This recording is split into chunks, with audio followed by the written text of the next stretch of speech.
আসলে এখানে তো সবাই ভিটে ধরনের কাপড় চোপড় পরে।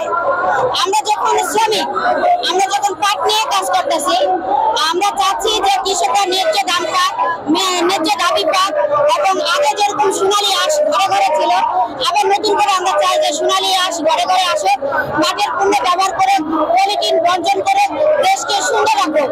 তার জন্য এই স্লোগানে আমি পাটের পোশাক পরে এসেছি, পাটের শাড়ি। তো আমার কাছে ভালো লাগতেছে, সবাই যদি পরে সবার কাছে আমি মনে করি ভালো লাগবে।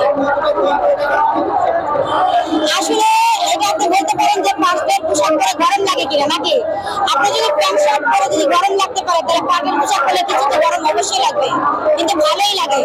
মহান মে দিবস উপলক্ষে যাদের কারণে আজকে আমরা এই শ্রম আইন পেয়েছি, যাদের কারণে আজকে আমরা মে দিবস পেয়েছি, রক্তের লক্ষ লক্ষ রক্তের বিনিময়ে আজকে আমরা এই দিনটি পেয়েছি।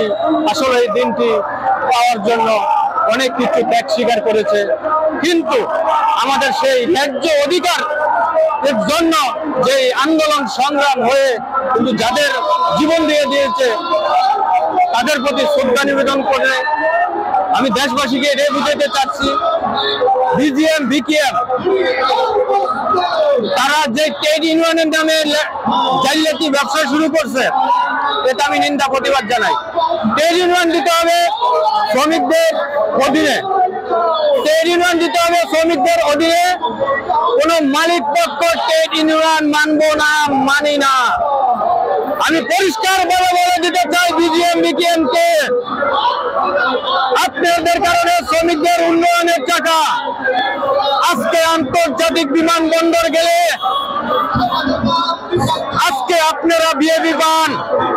আমি আজকের মাধ্যমে পরিষ্কার ভাবে বলে দিতে চাই, কিন্তু ওই বিএপি পাওয়ার যোগ্য বিদেশি যে শ্রমিক ভাইরা কাজ করে তারা কিন্তু বাংলাদেশে আসল বিএপি। আপনারা জানেন আন্তর্জাতিক বিমানবন্দর গেলে আপনারা বিএপির যোগ্য না। আজকে আপনারা ইডি এয়ারপোর্ট গেলে তাদেরকে বিএপি দেওয়া হয়, এটা আমি নিন্দা প্রতিবাদ জানাই। তারা 25 মিলিয়ন পাবে বলে আজকে আপনারা এখানে বসে শীর্ষবাস খাচ্ছেন। আমি পরিষ্কার ভাবে বলবো, আপনারা সোনার বাংলা করবেন, সোনার বাংলা আপনি কাদেরকে দিয়ে করবেন, কিন্তু সোনার বাংলা যদি করতে হয় তাহলে আমি মনে করি আমাদের শ্রমিক ভাইরা কিন্তু সোনার সন্তান।